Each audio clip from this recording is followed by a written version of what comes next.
नहीं है, आपके हाथ में कुछ है नहीं। जब तक उसकी इच्छा है तभी तक है।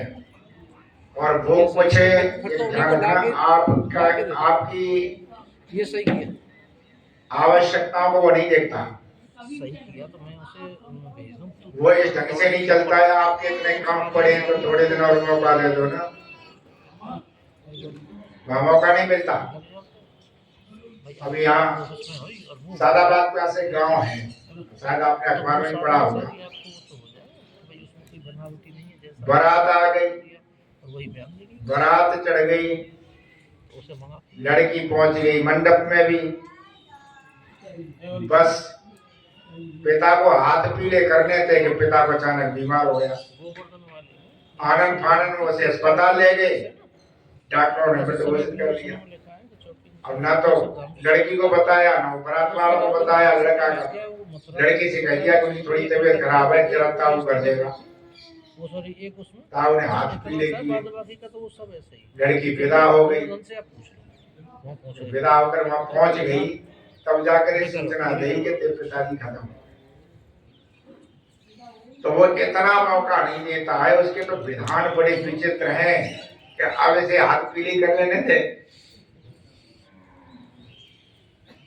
उसका तो नियम इतना विशाल है कि वो व्यक्ति विशेष के लिए नहीं है। इतना विशाल अनंत संसार चल रहा है, बहुत विशाल है, जिसकी आप कल्पना नहीं कर सकते। जो छोटी बुद्धि के होते हैं ना, वो यहीं तक सीमित रहते हैं। गोवर्धन पर्वत तक, गोवर्धन पर्वत को उठा लिया। कल में एक लेख पढ़ रहा था, एक वैज्ञानिक का, एक सौर मंडल में उसमें लिखा हुआ था 2 अरब तारे, एक सौर मंडल में 2 अरब तारे।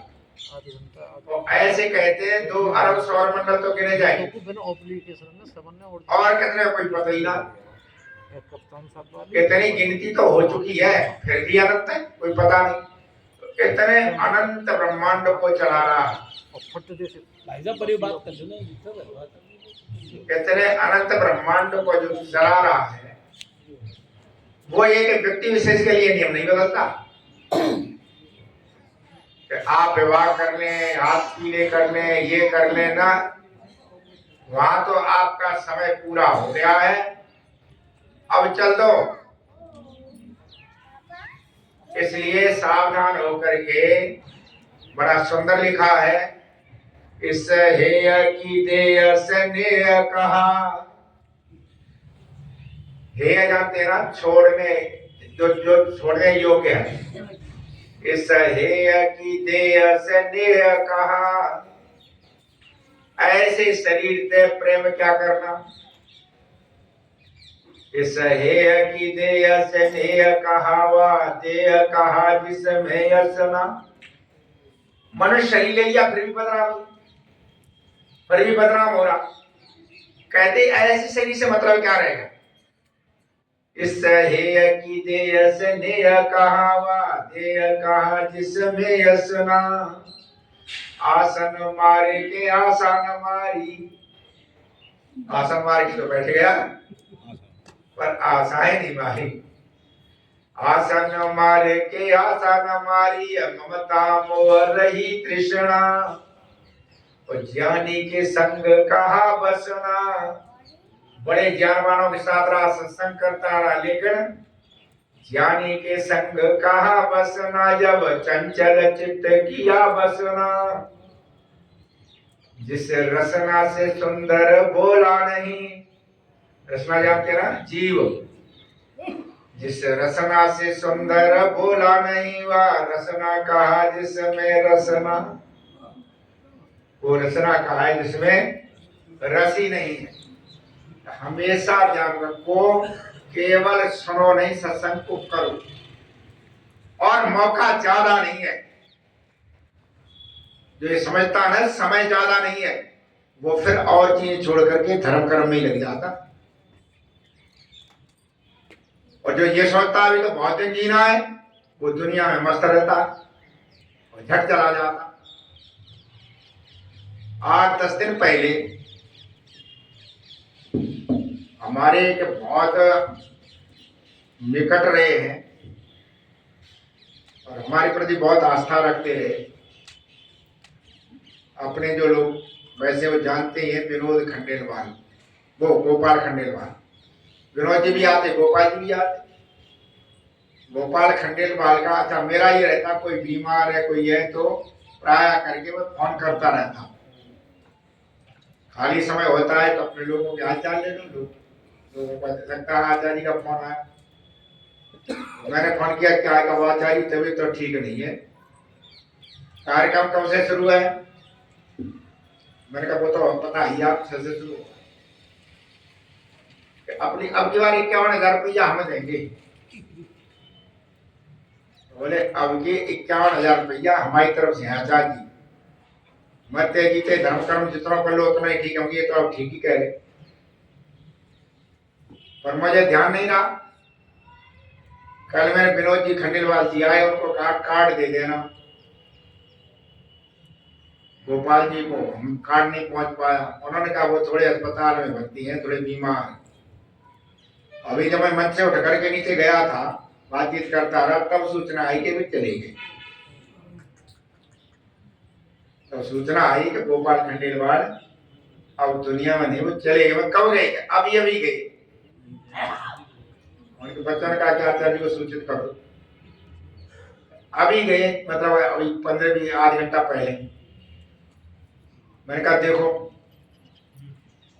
वो भी रह गई ना, साल के 51,000 रुपया दे दें, नहीं दे पाए। वह पंडित जी हैं ये विपिन बिहारी जी, इनसे भी उनके निकट संबंध रहे। 8-10 दिन पहले कहा पंडित जी बड़ी इच्छा हो रही है, एक दिन हवन कर जाओ। और पंडित जी तो ने कहा गोपाल जी खत्म हो गया, फोन कर रहे हैं, आप सामान लिखा देना। पंडित कह रहे मैं तो आज उनके घर जाने वाला था, काय के लिए? तो हवन कह रहे, मैंने कहा छुट्टी तो हवन ही करा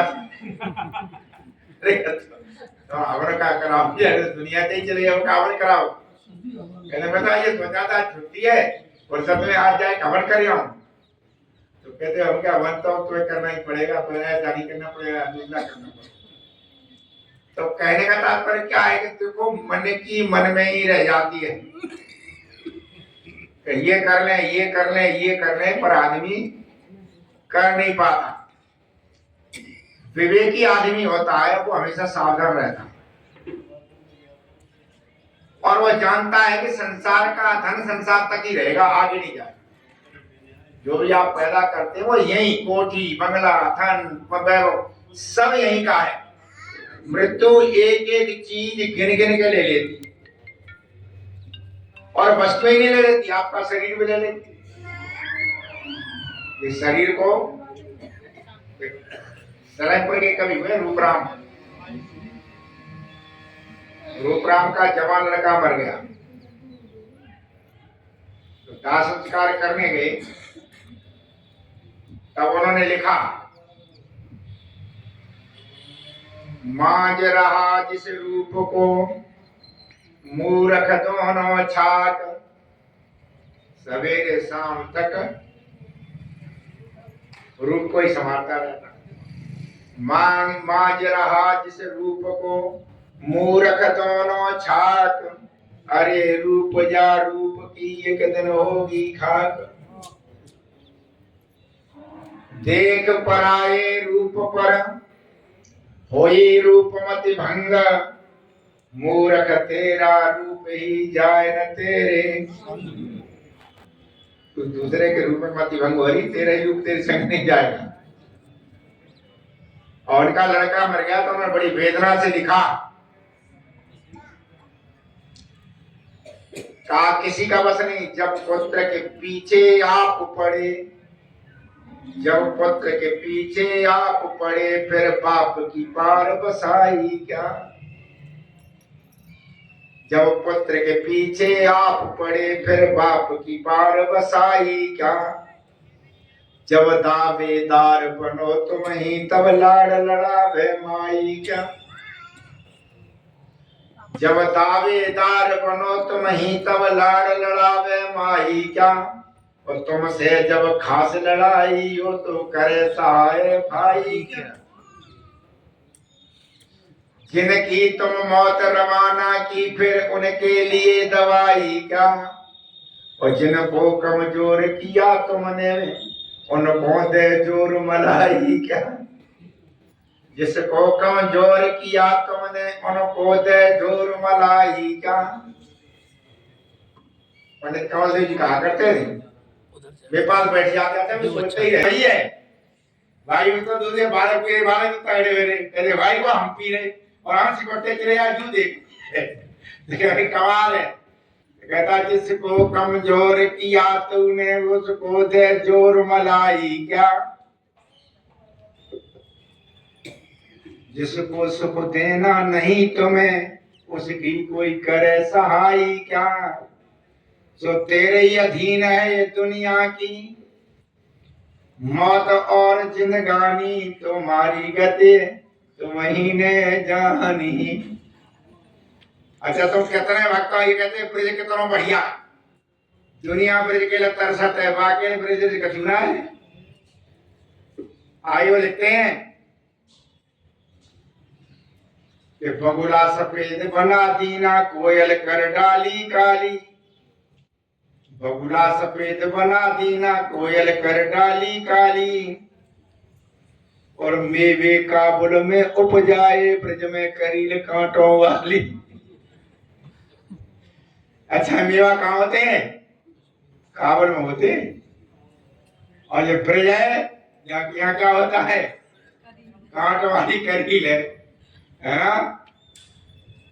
काबुल में मेवे उपजाए, ब्रज में करील कांटों वाली। और सज्जन तो भूखों तरसाए, गुंडों को खीर भरी थाली। मारा पता नहीं क्या बात, तो उन्होंने बड़ा सुंदर लिखा है ये, तो हमेशा उसकी क्या, अब वो गुंडे को खीर भरी थाली तो कोई होगा प्रारब्ध उसका, कोई प्रारब्ध होगा उसका तो मिल गया, तो उसकी व्यवस्थाएं वही जानता। यहाँ आने के बाद कितने दिन रह रहे, कब तक रह रहे हो, कितना है समय, ये आपके अधीन ही उसके अधीन, कब क्या कर रहे कोई पता नहीं। इसलिए अपना जीवन जितना रह गया ना, उसमें जितने सुंदर कर्म कर लोगे, इसलिए आप बुलाते कि आ जाओ सुंदर कर्म कर लो। मैं गांव में एक बार इधर गुजरात गांव में जा रहा, एक 92 साल का बुढ़ा बैठा, गाड़ी खिड़की है और ये सर पे चढ़ छाड़ी हुआ आता है, मथुरा के आचार्य जी की है। अरे कहने गाड़ी रोको, समय ही हो रहा, दिन से ब्राह्मण का देर लग जाएगी। मैंने कहा उनसे कह देना अब नहीं कराएंगे ना, अब ही रोको। तो मैं तो क्या, मैंने कहा सुनो मेरे पास टाइम नहीं, टाइम हम ये खबर है तुम्हारा, टाइम नहीं रे, गाड़ी रोको भाई। तो मैंने गाड़ी रोक दी और भाई लगाओ, और दो बगे नाती 1 कुंटल हमारी तरफ से डाल दो, 1 कुंटल गेहूं डाल कर और हाथ जोड़ बोले अब जाओ महाराज, अब जाओ। चुई संग में देखो जी कछु संग आने जिगर मका जय संग देखो जाओ बोला। और फिर मैंने ये कहा, जब मैंने कहा जाओ, मैं हंसने लगा। मैंने कहा मैं तो कल भी आऊंगा, इधर तो था तो इसलिए मैं करा जा कि कल कोई पता है, कल सभी ना रहेगा ना। कहता है एक ही रहे, तुम तो कल आ जाओगे। अच्छा रात में ये तो रहेगा तो यही कहीं अब वही ले जाओ, ये रुकी गाड़ी अब तो रोके नहीं, तुम्हें देर वाली ना तो कैसो जी नाता तक करवा दे। अच्छा जी 92 साल को विवेक है जी, वो विवेक है, वो जानता है कि कल रहे न रहे, अब कल जो कुछ करना, तो जो कुछ करना है वो क्या है कर लो। और नहीं तो इन्हीं ने लिखा है,